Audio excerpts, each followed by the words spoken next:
I'm Lawrence Francis, host of Interpreting Wine, welcoming you to the Sonoma County Winemaker Special Series.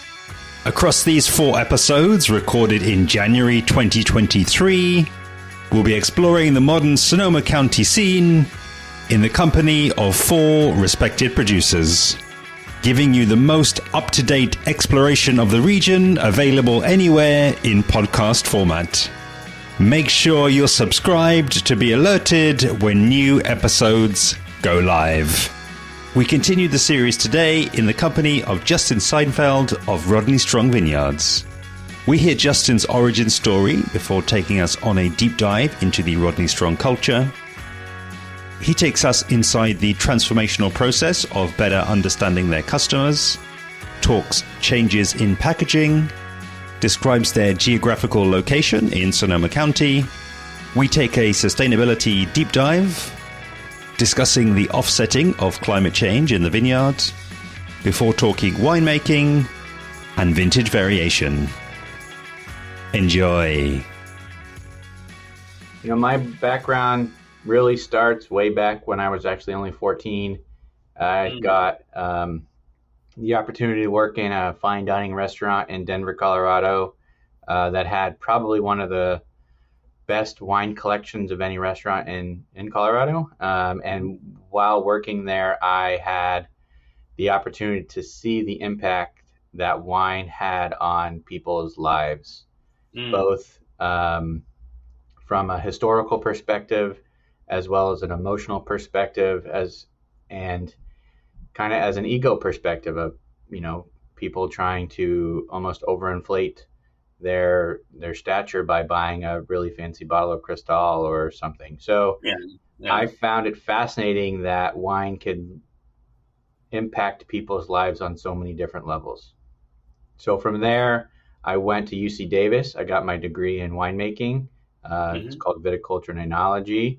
And I started working with a gentleman named David Monksgaard at Iron Horse Vineyards, making California sparkling wine. Again, another iconic brand that has had their wines poured at the White House, and, being exposed to just a lot of history and innovation as to what could be done. From there, I went to work for Robert Mondavi Winery in Napa.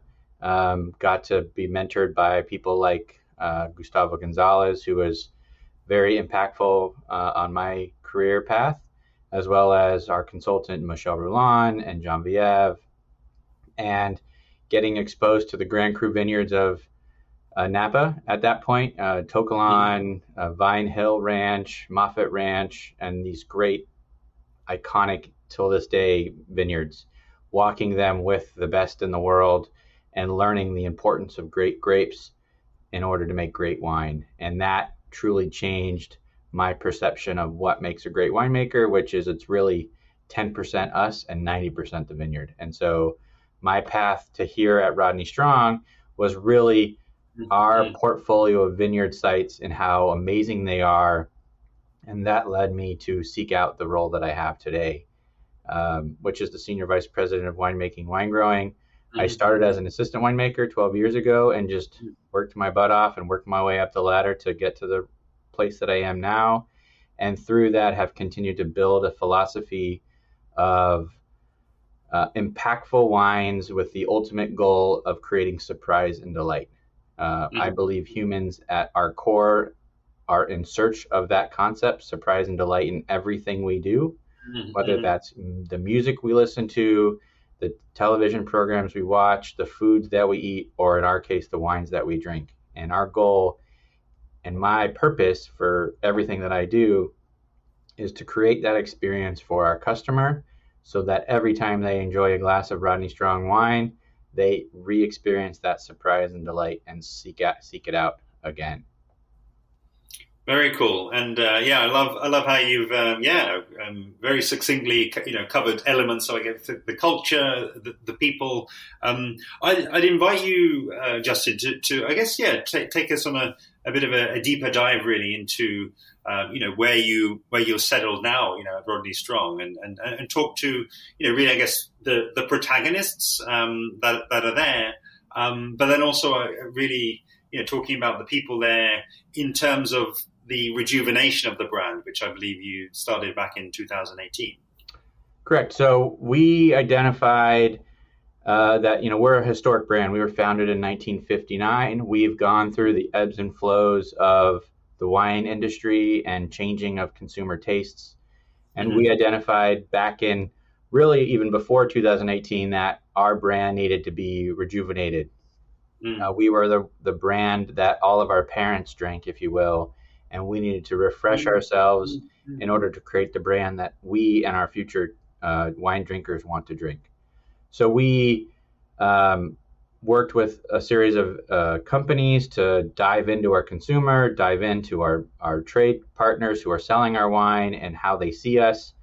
We then looked at ourselves internally and decided that we didn't really want to chase the fad of the new cool, whether it be low-cal wine or low-sugar wine or whatever the new hit thing is that we wanted to make impactful wines that, you'll hear me say it a lot, that surprise and delight, that are authentic, come from real great places in Sonoma County, which is our place, and can do that year in and year out consistently and in a way that's always getting better.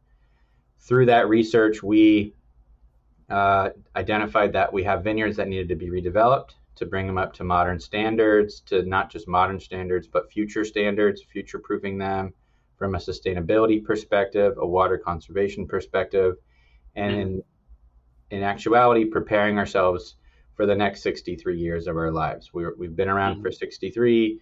We're preparing for the next 63. So we're looking at every single aspect of what we do as a company, whether that be from growing our grapes to making our wines, to marketing our wines, how we package it, where we sell it, the stories we want to tell in order to create something that has the legs to last another 63 years and rejuvenate ourselves. And I got the privilege to be on this team of people to put this plan together, being only the fourth winemaker in our 63 plus year history, and being able to set the philosophical future of who we want to be when we grow up, if you will. And it's extraordinarily exciting because we've worked so hard to get where we are, and now the fruits of that labor are really starting to shine as those wines are now finally making it into the marketplace. It's a really fascinating and I think timely observation that you make there, and I'm what kind of a couple of things kind of come to mind. One is that kind of idea, I guess, of not throwing the baby out with the bathwater during the change. Not alienating the people who had been there and followed it along with the growth. But I think also then appealing to new consumers, which is a natural cycle that any business goes through. But certainly the recent Silicon Valley Bank State of the Wine Industry report I think showed that it's something that's being felt quite acutely in the wine industry. So I'd be really fascinated to hear maybe what might have been some of the specifics that came out from that process, because this sounds as though it's a fascinating and unique process that you got to be a part of. Absolutely. So when we went through this process, the first thing that we were really trying to do is get a sense of how people viewed us. And through that research, what we found is that people were extraordinarily loyal to us as a brand, that we provided them a sense of stability and over-delivering on everything that we do. And that really shined during the COVID pandemic when people started sheltering and going to the store and not being able to go out. And instead of doing what we were seeing in the marketplace regularly, which was people experimenting with obscure wines or wines from different places or new brands that were being innovated and freshly released, during that time, they sort of hunkered down and they wanted to drink wine that they trusted and that they knew would give them the result and the quality that they wanted. And so what we found is that we were the recipient of a lot of that shift in consumer spending and consumer choice in the wine aisle. From that, we also realized that our future consumer was very, very clear that companies, and in our case, wines that they want to drink, have to have a purpose. And a lot of that is how we treat our people, how we grow our grapes. Are they sustainable? Are we not using glyphosate, Roundup? Yeah. They want to know those details because they care more about what they put in their bodies and about the overall culture of the companies that they support with their hard-earned dollars. And so what we understood is we were already doing all of those things, and all we needed to do was to tell our story more clearly and more, and be more specific to those particular concepts that were important to our particular consumer group. And so through that research, we identified this group of about 30 million total wine drinkers that met, a demographic perspective and a culture perspective and age, and, you name it. There, we looked at tons of different parameters to identify what we call our conscious connector, which is our chosen name for our specific wine consumer group and what those people care about. And in our case, it was family, community, it was sustainability, it was they were more in favor of experiential things versus materialistic things. And so that all rolled into the fact that we are founded by an artist. Rodney Strong was a world-class ballet dancer who was ideal for those experiential moments. Our current setup at our facility, we have concerts, we do community events at our facility, we support lots of charitable things throughout our community that allow for those experiential things to continue to thrive, not just within Sonoma County, but throughout the whole United States. And so we just needed to do it cleaner and better. And again, not throw out the baby with the bathwater, as you described it, but just be more specific and more kind of less is more, focusing on what we do best and trying to appease everybody. And what we found is that so far is working quite well. Yeah, I love it. And for me as well, I think, what you've described there, is very much around culture. It's very much around, as you say, communicating differently, better, about what you're already doing, which I think is fascinating and I guess changing perceptions. But I'm also curious, could you say, it doesn't have to be too much, something about the packaging side of things? Because if you like that's kind of the complete opposite. That's something that people can see, touch, feel, and, is that kind of attractor, I guess, as well, when the wine is sitting there on the shelf. Yeah, absolutely. So, if you, and there are some of these packages still on the shelf where our older package, it had, like this picture of the vineyard in the center of the package, and it had like this gold leafy, or not gold leafy, but like metallic border to the label. And it was a beautiful label, but it was just this, we hadn't really made any major change to it in a very long time.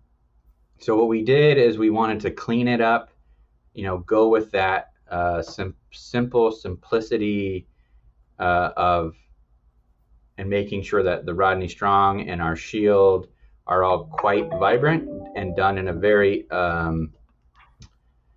very elegant, luxurious way where people feel like they're almost being sucked into the label design because it's so rich and so textured.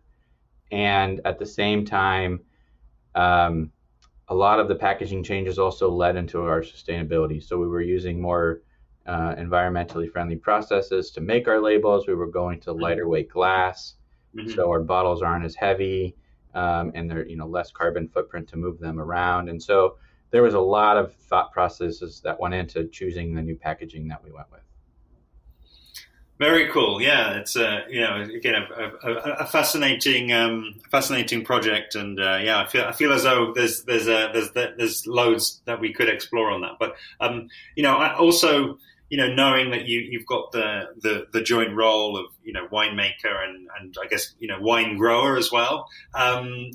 What would really be fascinating to me now, Justin, is to really hear something about the geography, really, the sites upon which you that you grow the grapes and that you source the grapes from. And I think that, drawing in again those kind of twin hats that you've got there, it would be fascinating to, I guess, firstly orientate us to your position within Sonoma County, but then also giving us that sort of visual. What would we sort of see if we were to go out into one of those vineyards and walk Absolutely. around? So we are. So for your listeners in the UK, Sonoma County is located north of the Golden Gate Bridge. So north of San Francisco, we're about 45 minutes north of San Francisco. And our vineyards, we own 11 sites throughout Sonoma County, are specifically chosen because site trumps everything.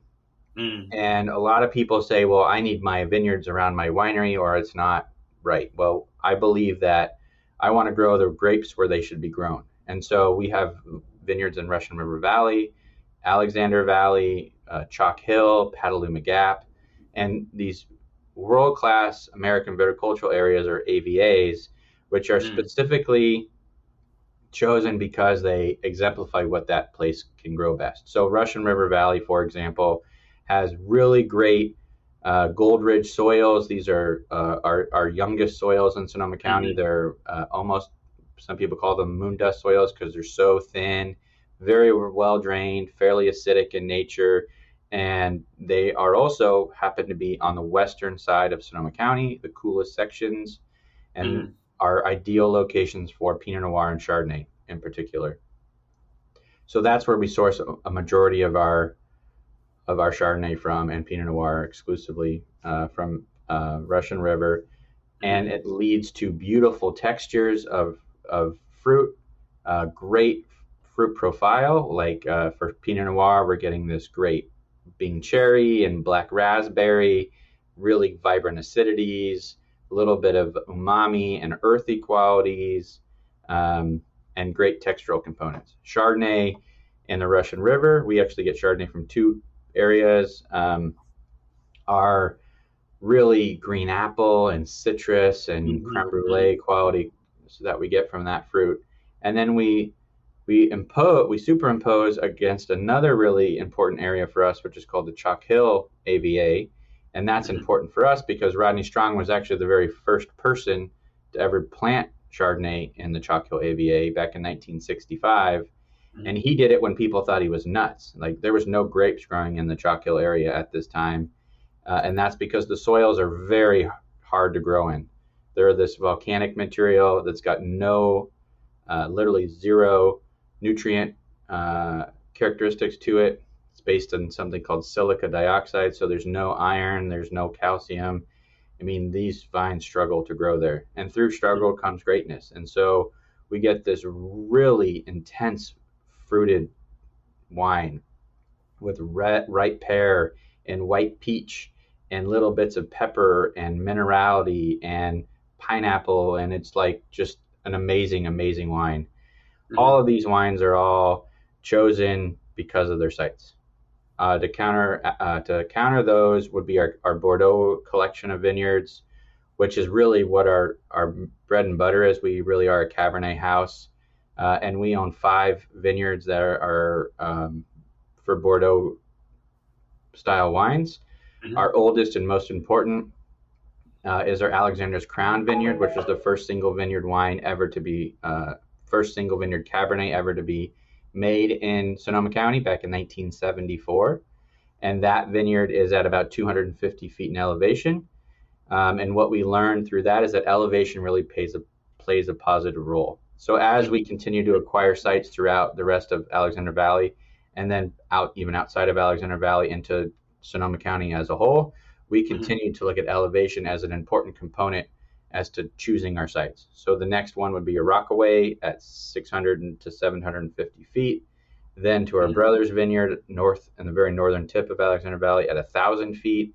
And then lastly, our Cooley Ranch, which is our newest vineyard site, at 2,000 feet in elevation. And as you go up in elevation, you get all these really positive characteristics that come into helping us ripen our fruit, developing textural components, using less water, and getting richer, fuller, denser wines that will ultimately surprise and delight for our customers. And as we've learned more and more, we've also learned that we need to shift our farming philosophies. So what we've done is I've imparted on a path to change the philosophical way we look at growing grapes. And it sounds weird, but it's actually quite basic. Most farmers grow grapes at a tons per acre perspective. So they're looking at their vineyard as a whole, and they're saying this vineyard needs to grow 4 tons per acre for me to want to keep growing grapes here. And they don't care whether that's growing at 6x8 spacings or 7x4 or whatever it is. All they care about is the actual yield of the total vineyard.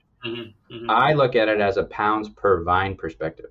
And why that's impactful is because what it allows us to do is make sure that every single vine is growing the right amount of grapes to maximize quality. Because a grapevine is like I wouldn't call it a bell-shaped curve, but it's like a cliff, right? Where we're getting quality and quality and quality. And once we hit a certain yield per vine, all of a sudden it drops off in quality very, very quickly.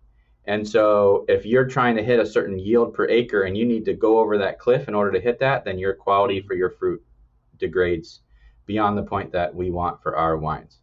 And so by looking at it as a pounds per vine, we've redesigned all of our vineyards to make sure that we can achieve that total yield that we need, but without compromising the pounds per vine. And that just means we plant more vines per acre and we do it differently. And so it's required us to spend $15 million redoing all of our vineyards.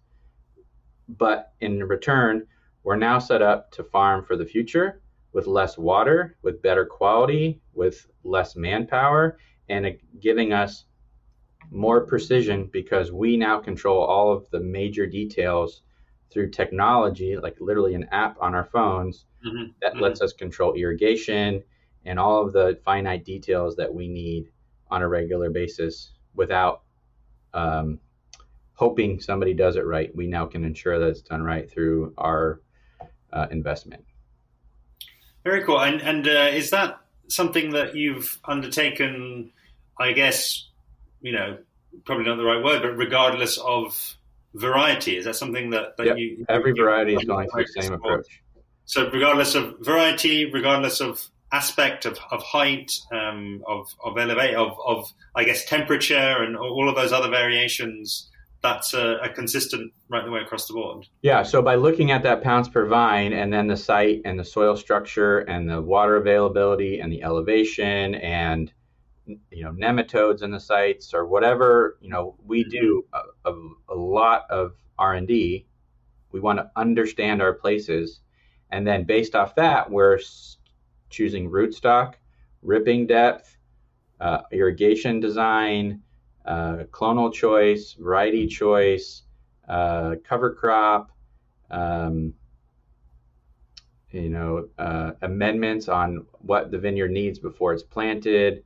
And it's not one size fits all, right? And it's also not even one size fits all within each vineyard.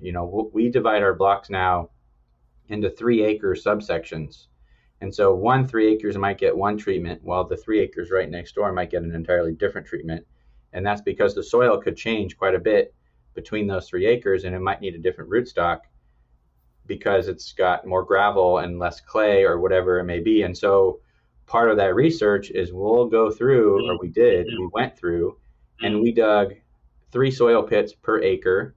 And then on top of that, we ran a piece of equipment called a electroconductivity sled through the vineyard. It's a tool that goes on the back of an ATV and they drive back and forth. And it develops a 3-dimensional map of the subsoil. So we can see where there's gravel spots and where there's rocky spots.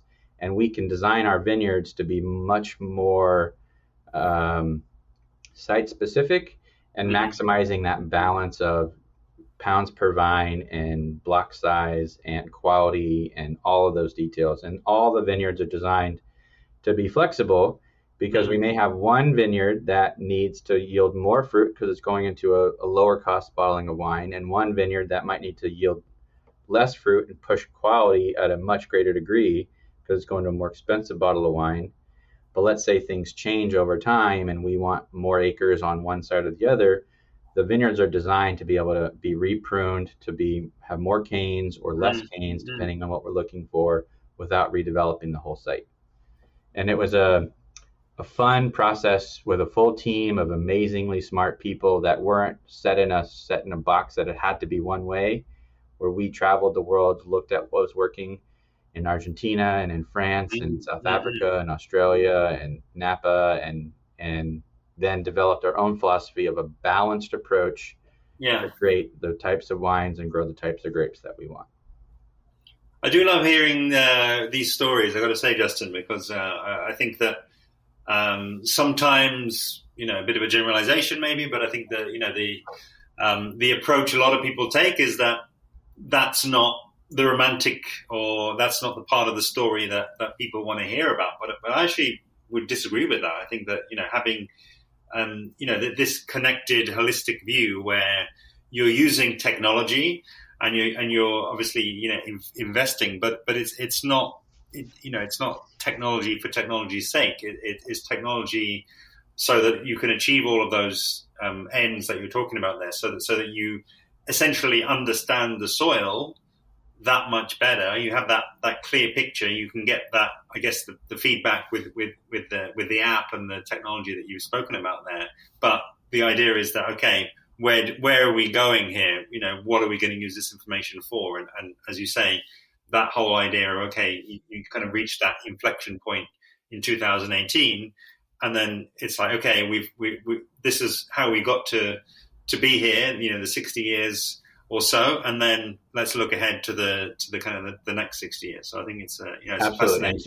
And I agree with you. So one of the things that I get a lot of questions about is climate change, right? How is climate change affecting wine growing? And for me, one of the biggest ways is water. And so if you think about what we've done in our vineyards, and as soon as I tell them this fact, it's like a aha moment for a lot of people, because we can make it very simple, right? This can be overly complex, but it's also quite simple, which is we look at three major things in making great wine at the end of the day. Great raw ingredients, which is our fruit, our grapes, time and temperature, right? So if we can control those three attributes of making wine to the greatest degree that we can, that gives us the ability to execute at the highest levels. And so how do you control that in the vineyard? Well, you choose your sites correctly, sites that have the right climate, the right elevation, the right topography, and then you choose the right varietal to plant there. So that's 70% of the battle. Once you do that, if you design your vineyards properly, you can shoot for the moon on delivering a very sustainable vineyard while maximizing quality. And when you think about it strictly from a water perspective, let alone all the others, a standard vineyard, commercial vineyard, pretty much anywhere in the world, typically uses approximately 60 gallons of water per vine per year, right? So they're irrigating weekly or biweekly, somewhere between 5 to 7 gallons per week. And it's, that's a kind of a generalization, but that's pretty close. By just implementing the technologies and the philosophies, because some of it's not even that high tech, it's just basic with like ripping depth, right? If you rip it a shallower rooting zone, your roots are shallower, so you don't need as much water to saturate them. We reduce our water usage from that average of 60 gallons of water per vine per year to less than 20 gallons of water per vine per year, right? And if you take that and you just throw the math out there on a vineyard with the amount of acres we own, that's about 1.5 million vines, right? You take away 45 gallons times 1.5 million vines. That's a lot of water that you're not wasting. And that's going to be better for our community and better for our environment and better for our future as a winery and for the world, at the same time of making better quality wines. I mean, it's a win-win. And so when you talk about that to people, even the most romantics of wine, and they understand the impacts that these decisions make on the greater good, it really makes it even more romantic, because we are really not being selfish and feeling that just because we want to make a beautiful, elegant, romantic wine that has a story means that we need to put our head in the sand and say none of these greater macro issues don't apply to us. Yeah, and I'm also this is fascinating, but I'm also then curious about how those vines will develop over time, because presumably then their root system and potentially their need for water will grow. But is that in itself also mitigated by that increased planting density, which actually means that there's less evaporation from the surface? Yeah, so vines are actually very resilient, and so the most vines use the most water in the first 2 to 3 years of their life when they're getting established, and then after that first 2 to 3 years, they actually don't need that much more water, right? Even as they get older, because those roots are going to start expanding. Even if our goal is to rip it to 24 inches and keep that rooting zone pretty shallow, there's going to be some roots that go beyond that, because these roots can hammer through kind of anything you want. And if you go to pre-rot Spain and you see these vines literally growing in a rock mountain, and you're like, holy crap, this is amazing that a vine can live through this. When you look at our soil structures, I mean, they're going to go down. I mean, I even remember I went to a winery in Bordeaux called Smith-O-Lafitte, and one of the things that the winemakers showed us when we were there is they actually excavated a 40-foot deep kind of section under one of their vines to show you how deep these roots went over. This vine was about 60 years old, over the 60-year life of this vine, and they were deeper than they could excavate, right? Yeah. So you could see them going past the 45-foot mark. I mean, and this particular vine wasn't even irrigated. I mean, this was a dry farmed vine. Yeah. And that's because over those 60 years, it's kind of built a home for itself, a structure that it didn't need any more input from us. It could handle it on its own. Yeah. Still producing great quality that was making literally 100-point wines. So grapevines are amazing in that sense. And so while we want to do what's best for our brands and our vineyards, we have no doubt, one of the pitches I made to the family when I requested the funds to do the developments was a standard commercial vineyard has like a 25 to 30 year shelf life before you choose to redevelop it. Like these are 60 to 80 year decisions we're making. And I have no doubt that I will see these vines living past me because we're doing it right and we're not cutting any corners. Yep, I love it. There's all of these different winemaker stories kind of going through my head, and this could very easily be a conversation just in itself. But I do, while I've got you here, Justin, I do also want to, I guess, follow the natural path of things. From you've, I think, very eloquently taken us on this virtual tour of really the company culture, the changes that you've been instrumental in and moved forward as a team, those different sites that you've got and the use of the technology. But I guess the missing part of the story, what we haven't really covered yet, is the winemaking. So I'm curious, was that also something that kind of got attention during that same process as well? And if so, then what is the situation that we're left with at the moment? Absolutely. So that actually got attention even before, and it almost led to the decisions to start to look at rejuvenating the brand. I designed from scratch a state-of-the-art fermentation cellar.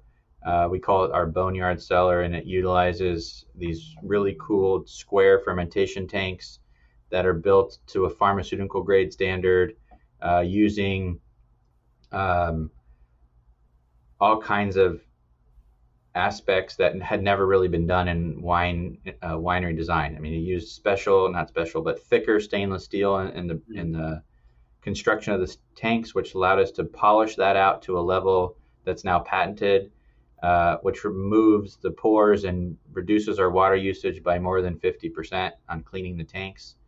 That's 7 million gallons of water savings through that technology.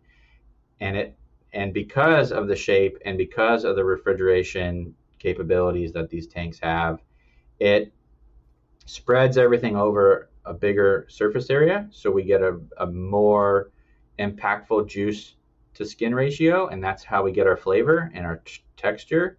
And so the ultimate goal behind the design was strictly making fuller, richer, denser wines that are more impactful, right? And our goal, again, is to create impactful wines that surprise and delight. So when we built the cellar, which we did in 2014, it really shattered the mold of what winery design should look like. And today, well, we installed the first 57.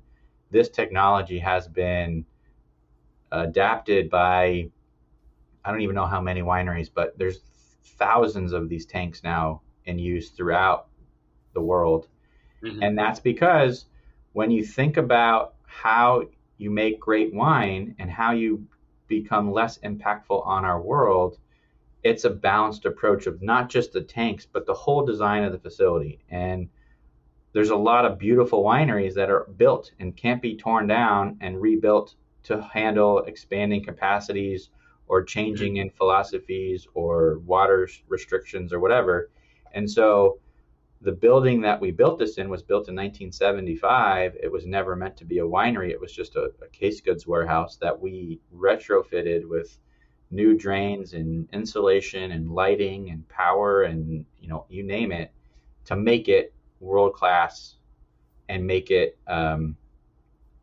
show people that you don't have to be set in a certain way, and you can think outside the box, no pun intended, since they're square, to do something special. And so that showed the ownership that, look, we have a bright future and we don't have to do what we've always done. We can change. So it starts with, again, going back to time and temperature. I mentioned that before. So when you think about every aspect of how you make wine, whether it be cold soak, fermentation temperatures, how long the grapes are on skins, called cuvée. A lot of people want 18 to 21 days. So how do you achieve that 18 to 21 days of skin contact without allowing your fermentation to progress too quickly? How long you do thermal maceration. We also have the ability to warm our tanks up with hot glycol, so we can, the last part of the cycle is actually held at temperature, because temperature acts as a catalyst to extract more flavor. And we want to maximize that flavor extraction. Then it goes into how we age it. So we have revamped our whole barrel program to utilizing barrels that fit our wine style more effectively, incorporating coopers like Darnajou and Taranceau and Quintessence and Demptos and you name it. And that led us to wanting to know more about our wood. So now we actually buy our wood as trees and have our own seasoning yards in France and one in Italy, that our wood is seasoned for ourselves for the right amount of time and then coopered specifically for us. And it's, again, every single one of those details, whether it be how we grow grapes, how we pick them. We also optically sort all of our fruit, so how it's sorted, so we just get the perfect fruit in the tank, how long it's fermented, at what temperature it's fermented at, where we age it for how long, how we get it out of barrel, all those details, hundreds of details. When you fine tune each and every single one of those, they add up to a paradigm shift in quality in the bottle, which makes wines that are impactful, have a story, and create surprise and delight for a customer. Very cool, yeah. And I think that the thing that is kind of coming to mind as well, and I think I'll kind of just set you up really to say something about that is actually then consistency. If you've got then that amount of control, what does that actually mean for consistency and vintage variation? Well, so vintage variation is really going to be dictated by Mother Nature, and we're going to have very little say over that. And actually, that's what makes our job fun, right? A lot of people say any winemaker can make great wine in a wonderful vintage, but only a great winemaker makes great wine in a bad vintage, right? So if Mother Nature throws us a curveball, that's where we have to shine. And we shine with the tools that we have and the experience and the patience that a great winemaker needs to have. Because if you panic, you're going to make a bad decision. And so we have the ability through the infrastructure that we have in place at the winery, through the investment of the Klein family, that we can make methodical decisions that are always coming from that overall purpose, that those guardrails that I set as our leader of truly making impactful wines. And we're not just trying to make wine to make wine. We have a purpose that we're trying to achieve, and a shifting of the perception of how people have seen our winery in the past, that we are truly making wines to stand up to the best wines in the world. And part of achieving that goal is getting some level of consistency, but also understanding that it's consistency of improvement. It's the guests and the customers knowing that every single vintage that they try of our wine will be better than the previous vintage, regardless of what Mother Nature throws our way, because our dedication to always looking at something new and learning. Leonardo da Vinci said, the only thing the mind never fears, never tires of, and never regrets is learning. And so our job is to always be learning. And whether that's through our winemaking friends throughout the world, because we're traveling and learning, but also our friends in other parts, other industries, right? I have a group of Navy guys that come to the winery every year during Fleet Week when they're in San Francisco, and hearing what they're doing on their ships and how they're organizing their equipment and how they're staffing their crews and stuff always breeds potential ideas on how we can change the way we do things to become better leaders of our teams, but more have better communication and more inclusive of our team members, so they all feel they're impactful on how we do things. And it's not just about the grapes, and it's not just about fermentation. It's about a holistic approach to team, to winemaking, to environment, to family, returning for the family, so they want to continue to invest, and that's getting them equally as excited as I am about our future. And then ultimately it comes down to our customer and creating that experience, whether that be through our stories or our wines or our packaging, that sucks them in and creates that memory. And you're in the UK, so I know I've already said several quotes, but I'll give you one more.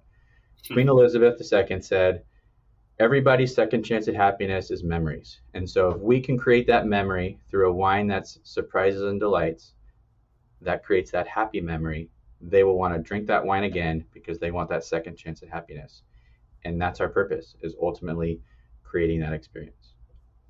Very cool. And I kind of in closing, I wish that actually to kind of draw some themes together. I wish that everybody that picks up a bottle of Rodney Strong and I guess notices those changes that you've described in terms of the packaging. I wish that they could sort of download your story and download what you've shared there. And I'm sure that the people who are listening and my audience will want to learn more, because I think we've covered so much and you've covered so much, but very, very graciously.